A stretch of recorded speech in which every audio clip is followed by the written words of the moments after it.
Bonjour les amis, fans de l'Olympique Lyonnais, bienvenue dans cette vidéo qui va être consacrée à nos attaquants remplaçants. En effet, les infos sortent et elles ne font pas très plaisir. D'une certaine manière, elles viennent confirmer parfois ce qu'on voit sur le terrain, mais évidemment, il y a des choses qui se passent en coulisses et que l'on ne sait pas. Alors, il y a plusieurs médias qui ont évoqué ces sujets, notamment un article dans l'équipe d'aujourd'hui qui évoque le cas de Mikotadze, Zaha, Orban et même Nuama. Mais Nuama, on va dire que lui, il est plutôt dans un déficit d'adaptation, de compréhension exactement de ce qu'on attend de lui. Alors que les autres, on va dire, ont vraiment des problèmes de comportement, des problèmes de professionnalisme.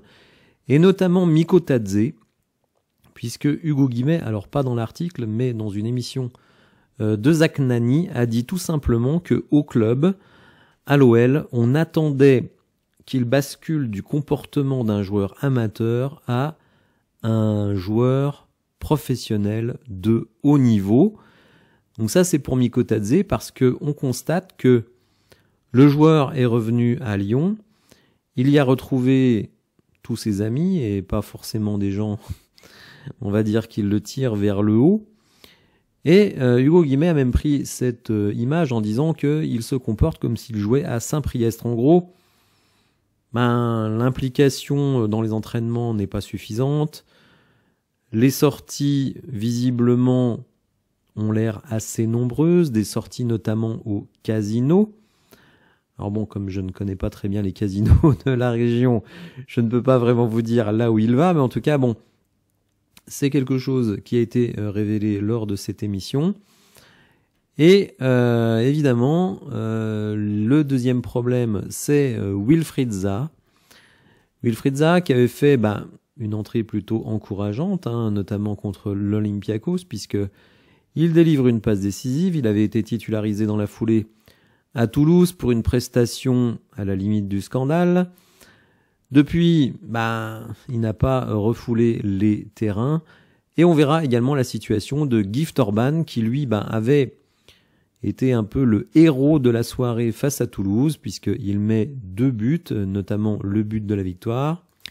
Et depuis, il est au placard. Alors je me souviens d'ailleurs que lors de cette soirée, je m'étais un peu agacé sur son comportement, puisqu'il avait mis son doigt devant la bouche, vous savez, le fameux truc, j'ai fait fermer les bouches des critiques, etc. Certains m'avaient dit, ouais, mais faut le comprendre, il joue pas beaucoup, là il joue, finalement, il marque 2 buts, et notamment celui de la victoire, donc il a le droit de réagir un peu comme il veut. Alors, oui, il a le droit de réagir comme il veut, on va pas le sanctionner pour ça, mais disons que ça dénote un certain état d'esprit, et cet état d'esprit, eh bien, un mois plus tard, même pas loin d'un mois plus tard, on en paye les conséquences, puisque réagir ainsi, c'est surtout se mettre en avant, puisque il n'y avait pas que le fait qu'il avait mis le doigt devant sa bouche, mais c'est surtout qu'il n'avait pas voulu fêter son but avec ses coéquipiers.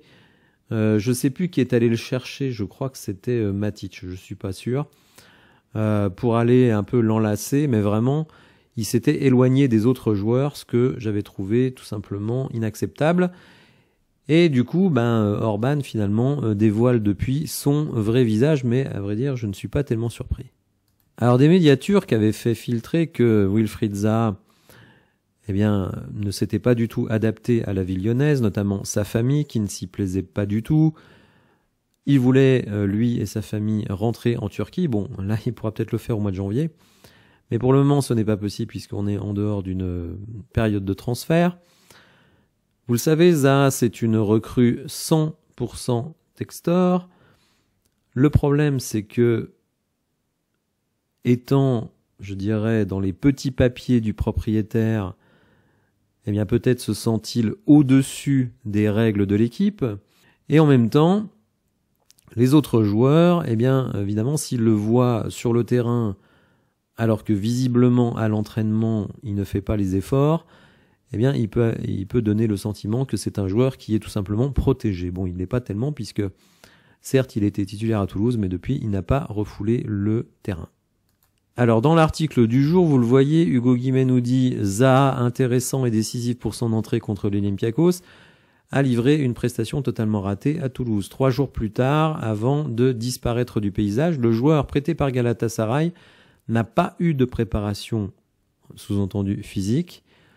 Il est en déficit donc sur ce plan-là, sur le plan physique, et son implication pour l'instant ne montre pas qu'il a envie de le combler, ce déficit physique.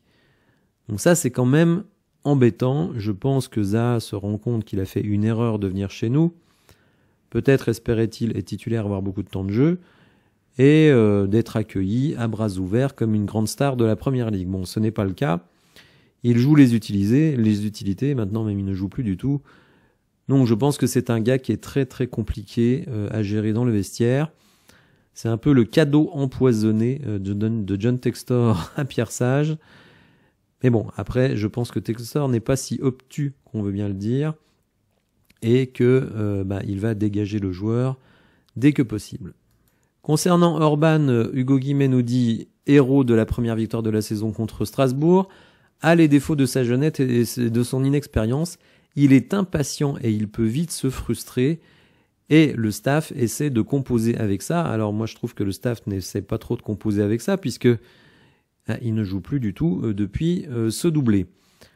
Dans l'émission de Zach Nani, Hugo Guimmet nous a dit que Zaha et Orban avaient tout simplement refusé, vous entendez bien les amis, refusé de faire les décrassages des joueurs qui n'avaient pas fait jouer le match. En fait, quand le match est terminé, les joueurs qui n'ont pas joué font un décrassage sur le terrain et sont convoqués le lendemain à l'entraînement. Eh bien, eux ont tout simplement refusé de faire le décrassage d'après-match, ce qui là aussi décrit vraiment un problème d'intégration. Alors, dans les fameuses inside qui sont publiées par l'OL Play, Pierre Sage, à la mi-temps du match contre l'Olympiakos, avait déclaré, et vous allez voir que on voit à peu près de qui il parle, « Certains dans le vestiaire, ils font la gueule car ils ne jouent pas. Bah vas-y, joue, tu es énervé parce que tu ne joues pas, d'accord, alors joue et gagne. Et là je dirais, j'ai fait une erreur, désolé, tu joueras le prochain match. » Donc clairement, avec un effectif extrêmement renforcé sur le plan offensif, puisque vraiment on croule quasiment sur les joueurs, on a 3 numéros 9 avec Lacazette, avec Orban, avec Mikotadze. On a des ailiers avec Fofana et Zaha. On a Nuama, on a Menrama et on a Ryan Cherki qui peut évoluer à peu près dans toutes ces zones-là. Donc évidemment, trouver du temps de jeu malgré les matchs européens, ce n'est pas évident. Alors certains joueurs comme Benrahma ont su faire le dos rond, se remettre à bosser et gagner du temps de jeu. D'ailleurs Benrahma qui a fait un très bon match avec l'Algérie contre le Togo, je crois, je suis pas sûr, hein, mais je crois que c'est contre le Togo. Donc lui, il a retrouvé sa place. Par contre, évidemment, ceux qui ne veulent pas se mettre au diapason des règles de l'équipe, eh bien, sont sortis. Alors définitivement, peut-être pas, mais en tout cas, pour le moment, ils sont sortis. Et Pierre Sage ne fera pas de cadeau sur ces aspects-là. Alors, concernant Mikotadze, Hugo Guimmet nous dit l'avant-centre de 23 ans de retour dans sa vie n'a pas encore fait la bascule vers l'exigence du haut niveau, surtout quand il n'est pas au club.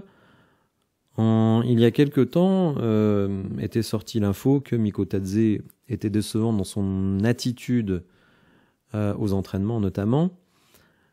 On a l'impression que cet aspect est un peu réglé. Hein. Vraiment, c'est ce qui est dit un petit peu plus tard. C'est pas dit comme ça, mais c'est ce qu'on comprend. Par contre, dans sa vie hors club, là, il y a encore visiblement des problèmes.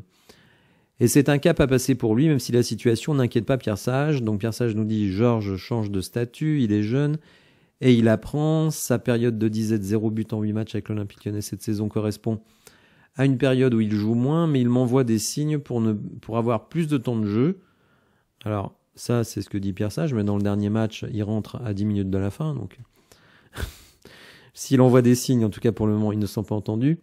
C'est une bonne nouvelle pour lui et pour l'équipe. Les choses sont claires pour ceux qui ont moins joué et les attitudes changent. Alors évidemment, on a hâte de voir ça parce que apprendre que des joueurs font la tête, là aussi avec des salaires très copieux, c'est le moins qu'on puisse dire, c'est quelque chose qui effectivement peut nous crisper, nous, en tant que supporters. Alors bon, évidemment, on va espérer que ces comportements inappropriés, non professionnels changent, et il faut ne désespérer de rien, puisque regardez la métamorphose de Ryan Cherki, et d'ailleurs son cas a été évoqué dans l'émission, et on apprend que le nouvel agent de Ryan Cherki, donc Moussa Sissoko, eh bien, l'a pris vraiment en main. Il cherche pas forcément uniquement à lui trouver un nouveau club, mais il l'a pris en main. Et il fait même des séances vidéo avec lui. Il essaye aussi de lui donner des clés tactiques.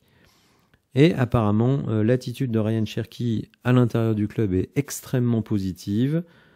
On dit même que cette saison, eh bien, il n'hésite pas à aller encourager ses coéquipiers. Lui, plutôt connu pour, on va dire, leur crier dessus. Donc là, de ce point de vue-là, il y a vraiment un progrès. Hugo Guimet, d'ailleurs, qui a évoqué l'avenir de Ryan Cherki. Vous savez que la condition sine qua non pour qu'il joue cette saison, c'était qu'il prolonge son contrat, ce qui a été fait.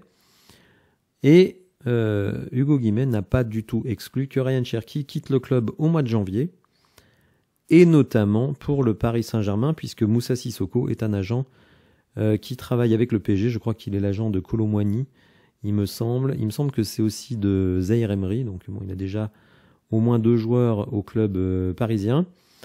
Tout simplement même parce que déjà l'OL doit rentrer de l'argent.